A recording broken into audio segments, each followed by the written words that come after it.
नमस्कार. माझ्या सर्व तरुण मित्र आणि मैत्रिणींचं द सोल्युशन गुरुजी या चॅनलमध्ये हार्दिक स्वागत. आपण पण स्वप्न बघत असाल आणि खास करून एक उद्योजक होऊ इच्छित असाल तर आपल्यासाठी महाराष्ट्र शासनाच्या उद्योग विभागातर्फे सुंदर अशी योजना आलेली आहेत. त्या योजनेचा आज आपण आजच्या व्हिडिओमध्ये अभ्यास करणार आहोत, माहिती घेणार आहोत. प्रथमतः गुगल इंटरफेसवरती जाऊन आपण सर्वांनी CMEGP अशा प्रकारे टाईप केल्यानंतर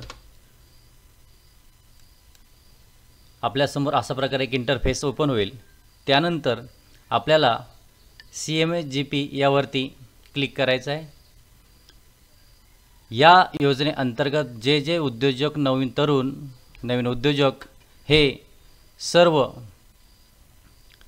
व्यवसाय करू इच्छिता या सर्वांसाठी सुवर्ण संधी आहेत. आपल्या व्यवसायाची वृद्धिंगती, आपल्या व्यवसायाची वाढ करण्यासाठी आपण सदर योजनेचा फायदा घेऊन मुख्यमंत्री रोजगार योजनाच म्हणजे chief minister employment generation programme असून हा सर्वांसाठी उपलब्ध आहेत.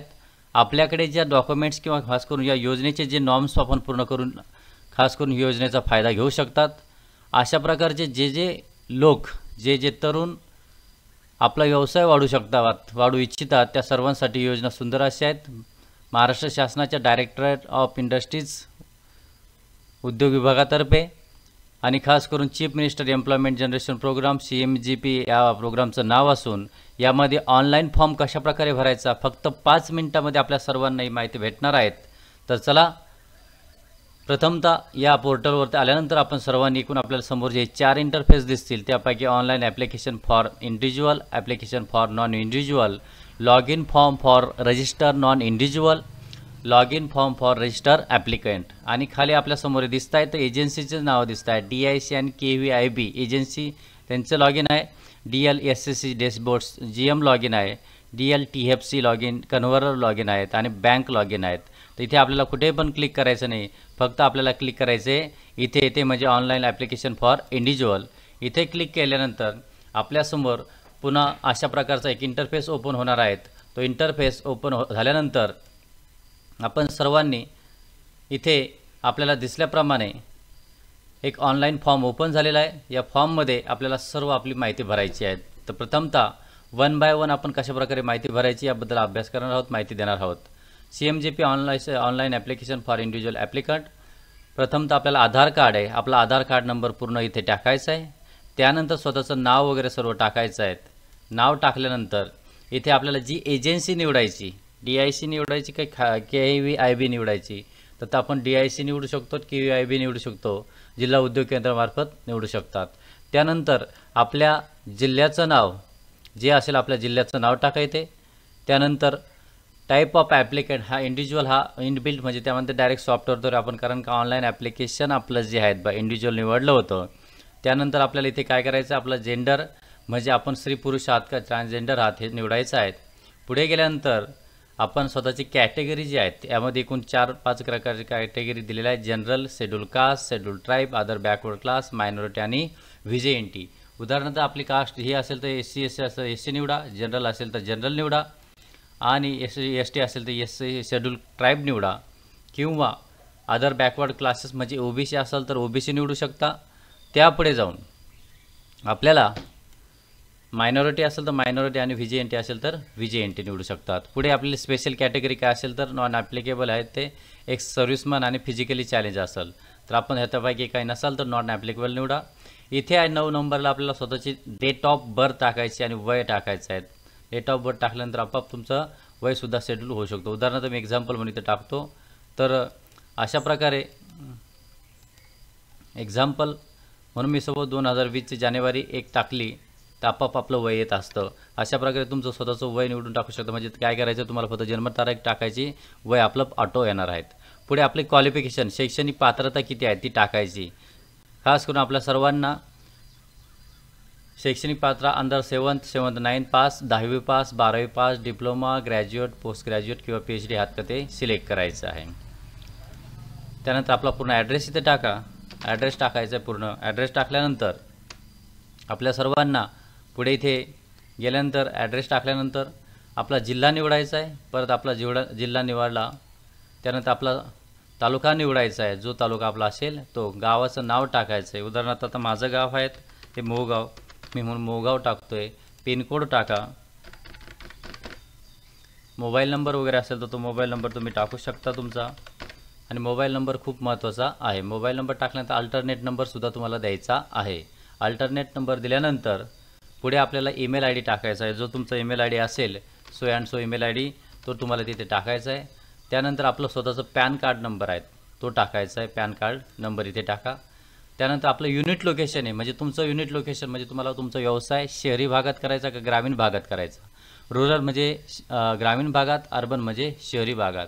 तर माझा व्यवसाय जो आहे तो रुरल भागात असल्यामुळे मी रुरल निवडत आहे. मग बघा तुमचा व्यवसाय कुठे आहेत. 13 नंबरचा जो ऑप्शन आहे प्रपोज युनिट डिटेल्स. मग तुमचा ॲड्रेसनुसारच तुमचा व्यवसाय त्याच ठिकाणी करत असाल तर तुम्ही इथं फक्त सेम करू शकता. आणि बघा तिथं सर्व ऑटो आलं. सो मी नाही केलं तर परत ते क्लिक केल्यानंतर परत निघून जाणार. म्हणजे लक्षात ठेवा का तुमचा व्यवसाय तुम्हाला चूज करायचा तेच ठिकाण तुम्हाला निवडायचं आहे. प्रपोज युनिट डिटेल्स म्हणजे सेव्ह ॲज कम्युनिकेशन ॲड्रेस. तुमचा संपर्काचा जो पत्ता आहे त्यावरतीच हा व्यवसायाचा ॲड्रेस आहे. पुढे आल्यानंतर आपल्यासमोर 14 आहेत त्या टाईप ऑफ ॲक्टिव्हिटी. तुमची काय ॲक्टिव्हिटी, तुम्ही सर्व्हिस देत आहेत का मॅन्युफॅक्चरिंग करतायत. एखादं प्रोडक्ट तुम्ही तयार करत आहात का काय करत आहात याबद्दल माहिती द्यायची आहे. सर्व्हिस असेल तर सर्व्हिस देऊ शकतात, मॅन्युफॅक्चरिंग असेल तर मॅन्युफॅक्चरिंग. प्रोडक्शन काढत असाल तुम्ही, उत्पादन करत असाल तर त्यासाठी मॅन्युफॅक्चरिंग. इंडस्ट्रीज ॲक्टिव्हिटीज नेम, व्यवसायाचं नाव काय आहे.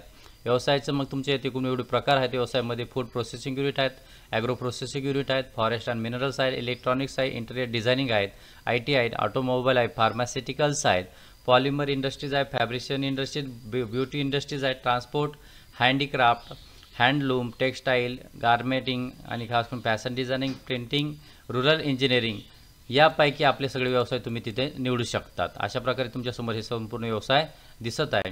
प्रोडक्शन डिस्क्रिप्शन, मग प्रोडक्शनबद्दल तुम्हाला थोडं डिस्क्रिप्शन द्यायचं. उदाहरणार्थ माझं टी प्रोडक्शन असेल तर आहेत तर मी अशा प्रकारे डिस्क्रिप्शन देईल. Tea production, we have produce various tea products अशा प्रकारे तुम्ही टाईप करू शकता. पुढे महत्त्वाचा जो घटक आहे ह्या तुमच्या सर्व लोन मंजुरीसाठी किंवा खास करून तुमच्या CMSGP फॉर्म भरल्यानंतर तो म्हणजे EDP ट्रेनिंग झालेलं आहे का. तुम्हाला याला EDP ट्रेनिंग खूप गरजेचं आहे. त्यासाठी यस किंवा नो म्हणायचं. परंतु सध्या तुमचं EDP ट्रेनिंग झालं नसल्यामुळे तुम्हाला इथं नोच म्हणावं लागेल. आणि मग EDP ट्रेनिंग इन्स्टिट्यूट हे नंतर तुम्हाला अपलोड करायचं आहे. तर त्यासाठी प्रथमतः आणि झालेलं असेल तुमचं EDP ट्रेनिंग तर नक्कीच तुम्ही तर तिथे यस म्हणू शकता. आणि नंतर कोणत्या संस्थेतर्फे MCD असेल, मिटकॉन असेल किंवा अदर असेल या 2 संस्थांपैकी किंवा इथं अदर संस्था असेल तिथं टाकू शकता. आता पुढचा जो घटक आहे 18 नंबरचा तो म्हणजे काय, प्रोजेक्ट कॉस्ट. काय प्रोजेक्ट कॉस्ट आहेत. मग तुमच्या प्रोजेक्टची कॉस्ट किती आहे, कॅपिटल एक्सपेंडिचर किती आहेत, वर्किंग कॅपिटल किती आणि टोटल किती. म्हणजे तुम्हाला वर्किंग कॅपिटल खेळतं भांडवल किती लागेल आणि खास करून कॅपिटल एक्सपेंडिचर म्हणजे तुमचं इन्फ्रास्ट्रक्चर किंवा मशिनरीज वगैरे सर्व इथं किती खर्च लागेल. तुमचा मशिनरीला खर्च 10 लाख रुपये लागत असेल 10 लाख रुपये टाका. आणि इथे वर्किंग कॅपिटल तुम्हाला मात्र 5 लाख रुपये लागत असेल 5 लाख रुपये टाकू शकतात. आणि महत्त्वाची गोष्ट म्हणजे लक्षात ठेवा की CMGP लोन हे आपल्याला 50 लाखापर्यंत आपण करू शकतो. मॅन्युफॅक्चरिंग किंवा खास करून सर्व्हिसपर्यंत 15 लाख वगैरे. म्हणजे तुमची कॉस्ट किंवा खास करून तुमची रिक्वायरमेंट किती त्यानुसार 50 लाखापर्यंत हे लोन मंजूर होणार आहे. आणि ही कॉस्ट अशी टाकल्यानंतर तुमच्या कंपनीत किती एम्प्लॉयमेंट काम करू इच्छितात, 10 करू इच्छितात, 5 करू इच्छितात. आता माझ्या कंपनीमध्ये 10 काम करू इच्छितात, म्हणजे माझ्या कंपनीत 10 कामगारांची मला गरज आहे तर मी तेवढे टाकतोय. पुढे आता 19 नंबरचा जो माहिती आहे ती म्हणजे आपल्याला आपली बँक निवडायची. तुमची बँक जी असेल बा, तुमचं करंट अकाउंट ज्या बँकेत असेल तुम्ही ओपन केलेलं असेल त्या बँकेचं किंवा वैयक्तिक करंट अकाउंट नसेल तर तुमचं चालू आत्तापुरतं वैयक्तिक अकाउंट जे सेविंग आहे त्या बँकेचं नाव इथं ओपन करायचं आहे, उघडायचं आहे आणि सिलेक्ट करायचं. उदाहरणार्थ मी जस्ट म्हणतो एक्झाम्पल म्हणून ICICI बँकेचं नाव टाकलं. इथं त्याचा बँकेचा कोड टाकायचा आहे, ब्रँचचं नेम टाकायचं आहे, त्यानंतर बँकेचा ॲड्रेस टाकायचा आहे. ते टाकल्यानंतर जिल्हा इथे टाकायचा, डिस्ट्रिक्ट कोणता आहे ते. त्यानंतर तुम्ही एक अल्टरनेटसुद्धा बँक 20 नंबरला देऊ शकता, पण ही मॅन्डेटरी नाही आहे, म्हणजे ही कंपल्सरी नाही. परंतु तुम्हाला 19 नंबरचा फॉर्म हा कंपल्सरी भरायचा आहे.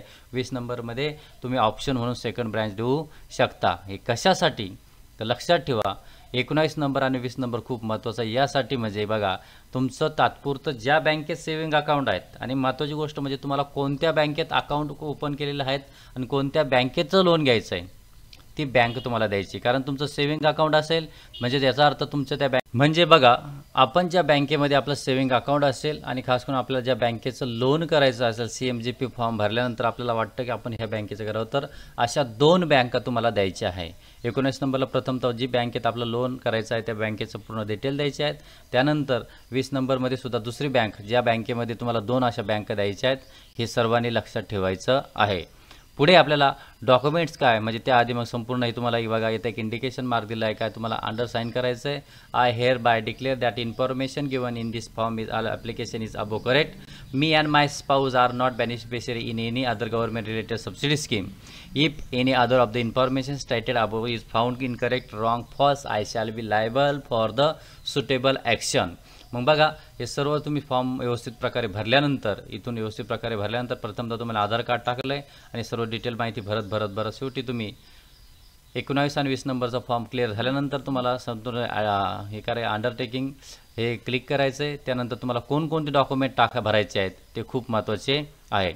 तर बघा इथे सॅम्पल अंडरटेकिंग फॉर्म आहे, तो अपलोड तुम्हाला करायचा आहे. अशा प्रकारचा एक फॉर्म असेल, हा फॉर्म तुम्हाला 2 पानांचा असेल. स्वतःचं इथे नाव टाका, पूर्ण नाव टाकल्यानंतर कुणाचा मुलगा किंवा आपल्या वडिलांचं नाव टाका, @विलेज नाव टाका, पोस्ट कोणतं आहे, तालुका कोणता आणि जिल्हा कोणता आहे टाकल्यानंतर हा पूर्ण एकूण फॉर्म तुम्हाला 17 एकदम कंडिशन्स ॲप्लाय वगैरे सर्व दिलेलं आहे. इथं सुद्धा स्वतःचं युनिटचं नाव टाकायचं आहे. पेज नंबर 2वरती अंडरटेकिंग फॉर्मवरती फायनान्स बँकेचं नाव टाकायचं आहे. नाव टाकल्यानंतर डेट टाका, प्लेस टाका आणि तर तुमची स्वतःची सिग्नेचर करा. तुम्ही शिक्का किंवा खास करून स्टॅम्प बनवलेला असेल तर स्टॅम्पसुद्धा त्यावरती मारू शकता तुमच्या युनिटच्या नावाचा. अशा प्रकारचा हा अंडरटेकिंग फॉर्म तुम्हाला भरायचा आहे. Government of Maharashtra chief minister employment generation programme अंतर्गत हा अंडरटेकिंग फॉर्म भरल्यानंतर माझ्या तरुण मैत्रिणींनो, व्यवसाय करू इच्छिता तुम्ही, त्यानंतर तुम्हाला सॅम्पल प्रोजेक्ट पण आहेत. इथं दिलेला आहे सॅम्पल प्रोजेक्ट कसा असेल त्याचंसुद्धा तुम्हाला विवरण इथं देत आहे. सॅम्पल प्रोजेक्ट जो आहेत तुम्हाला सॅम्पल प्रोजेक्ट इथं दिलेला असल्यामुळे प्रोजेक्ट जो रिपोर्ट तुम्हाला जो अपलोड करायचा आहे यासाठी तुम्हाला खूप मार्गदर्शन होणार आहे. तर तुम्ही ह्या युनिटवरती किंवा खास करून आपल्या लिंकमध्ये सुद्धा तुम्हाला मी देणार आहेत माहिती, तर तुम्ही डाउनलोड करून याबद्दल माहिती घेऊ शकता. आणि महत्त्वाची गोष्ट म्हणजे तुमचा प्रोजेक्ट रिपोर्ट कसा असला पाहिजे तुमच्या CA कडे जाऊन तुम्ही तयार करू शकता किंवा तुम्ही स्वतः पण हे करू शकता. अगर तुम्हाला टॅली किंवा म्हणताना विविध प्रकार कॉमर्सचं ज्ञान असेल तर. अशा प्रकारे तुमच्यासमोर एक सॅम्पल प्रोजेक्ट रिपोर्ट तयार असेल. हा सॅम्पल प्रोजेक्ट रिपोर्टमध्ये तुम्हाला स्वतःच्या युनिटच्या सर्व माहिती भरून तुम्ही हा सुद्धा अपलोड करू शकता. पुढे महत्त्वाची गोष्ट म्हणजे काय काय डॉक्युमेंट आपल्याला अपलोड करायचे. पहिली गोष्ट म्हणजे तुमचा अपलोड फोटो, स्वतःचा फोटो अपलोड करायचा आहे. त्यानंतर आधार कार्ड अपलोड करायचं आहे.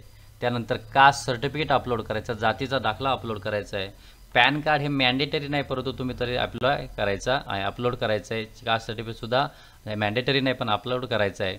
पुढे मार्कशीट, एज्युकेशनल सर्टिफिकेट जे तुमचं शेवटचं मार्कशीट असेल 10वी 12वी 15वी 17वी फार्मसी डिप्लोमा वगैरे. बर्थ सर्टिफिकेट तुम्हाला अपलोड करायचं आहे. पुढे स्पेशल कॅटेगरी आपली काय आहेत ती अपलोड करायची आहे. अंडरटेकिंग अपलोड करायचं आहे. अशा प्रकारे तुम्ही काम करणार आहात. बर्थ सर्टिफिकेट अपलोड केल्यानंतर स्पेशल कॅटेगरी सर्टिफिकेट, काय तुमचं म्हणतात दिव्यांग आहात तुम्ही तर तिथे अपलोड करू शकता. इथे अंडरटेकिंग फॉर्म भरायचा आहे, तो अपलोड करायचा आहे. त्यानंतर प्रोजेक्ट रिपोर्ट जो CA कडून किंवा तुम्हाला मी आता स्क्रीनवरती दाखवला आहे तो प्रोजेक्ट रिपोर्ट अपलोड करायचा आहे. तुमचं मॅरेज ॲफिडेविट सर्टिफिकेट जे काय असेल तर ते अपलोड करा. पॉप्युलेशन सर्टिफिकेट तुमच्या गावचं मॅन्डेटरी नाही म्हणजे लोकसंख्येचं सर्टिफिकेट अपलोड करायचं आहे. म्हणजे तुमचा व्यवसाय कोणत्या विभागात जास्त चालणार आहे त्याबद्दल माहिती टाकू शकता लोकसंख्येबद्दल. आणि अदर इतर काही डॉक्युमेंट असतील तर तुम्ही टाकू शकता. त्यानंतर तुम्हाला अशा प्रकारे फॉर्म हा सेव्ह करायचा आहे. आता आपण इथं आधार कार्ड नंबर टाकला नसल्यामुळे बाकीची माहिती सेव्ह होणार नाही. सेव्ह झाल्यानंतर तुमचा फॉर्म तयार होणार आहे. तर आजच्या ह्या व्हिडिओमध्ये एवढंच प्रथमतः हेच सांगू इच्छितो ते म्हणजे तुम्हाला सर्वांना CMGP फॉर्म कसा भरायचा याबद्दल माहिती सांगितली. हा सर्व फॉर्म भरल्यानंतर अपलोड केल्यानंतर सेव्ह केल्यानंतर तुमच्या फॉर्मची तुम्ही प्रिंट काढायची आहे. आपल्या अशाच प्रकारचे एकूण आपण 8 म्हणताना videos CMGP loan, PMGP loan आणि खास करून बँकेला कशा प्रकारे प्रेझेंट करायचं आहे, कशा प्रकारे आपले विविध प्रकारचे व्यवसाय याबद्दल माहिती देणार आहोत. तर सर्व माझ्या नवीन मित्रांना आपल्या चॅनलला असाल तर कृपया द सोल्युशन गुरुजी, प्रत्येक सोल्युशनवरती आपल्याकडे सोल्युशन आहे. शैक्षणिक असो, सामाजिक असो किंवा खास करून तुमच्या व्यवसायाबद्दल असू द्या त्याबद्दल आपल्याकडे सोल्युशन आहे. तर सर्वांनी आपल्या चॅनलला सबस्क्राईब करा. पुनश्च धन्यवाद.